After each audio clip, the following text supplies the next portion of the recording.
Bismillahirrahmanirrahim. Hikima zinariya, babi na 7. Labarin wani bawan Allah da ake kiransa da Malik bin Dinar.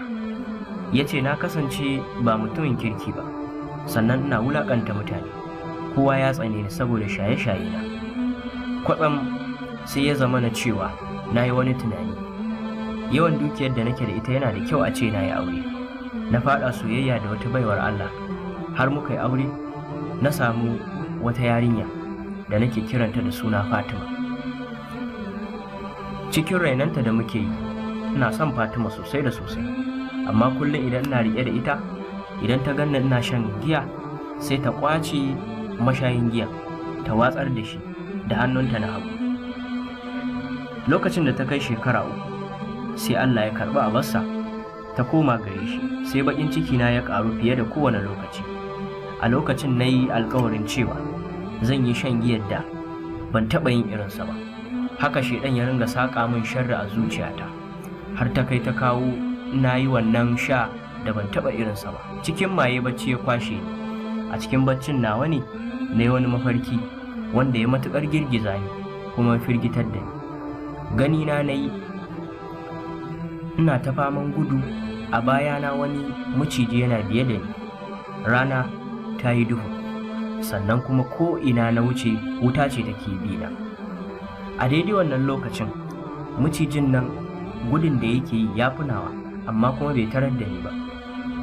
Ina cikin tafiya sai Allah ya haɗa ni da wani mutum, dattijo tsoho wanda bayi da ƙarfi. Na ce, baba dan Allah ka taimake ni, saboda na ga mutumin hankalinsa a kwance yake. Sai mutumin ya ce, haba ɗana, ni kaina ai ina cikin halin da ba zan iya taimakon kowa ba. Na ce, amma ka ƙara gudu zuwa gaba, idan ka yi gudu zuwa gaba me bi ka samu maɓoya. Haka macijin ya ci gaba da bina. Ina cikin tafiya sai na sake tarar da wannan tsoho a gabana. Ya sake gaya min abin da ya faɗa. Ya ce min, ga wani dutse can, idan ka je me bi ka samu wanda za su taimake ka. Haka na sake tafiya cikin hanzari da gudun kan wannan maciji ya cutar da ni. Kwatsam a kan dutsen nan sai na ji yara suna ta wasa suna dariya.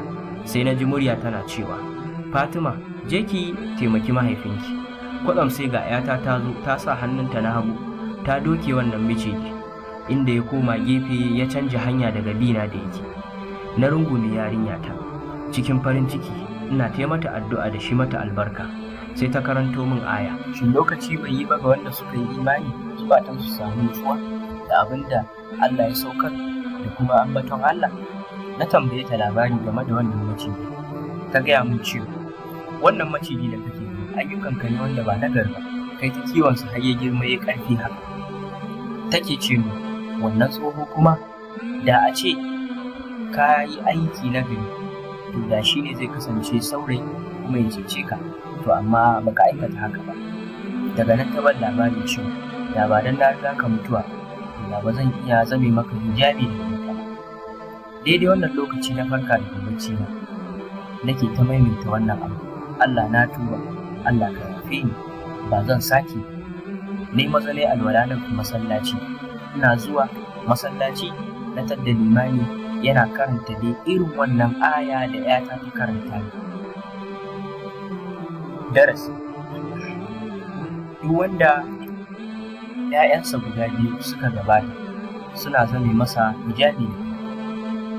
Abu na gaba, dukkan mutumin da yake aikata aikin da yake ba nagari ba, to akwai sauran lokaci da zai iya tuba.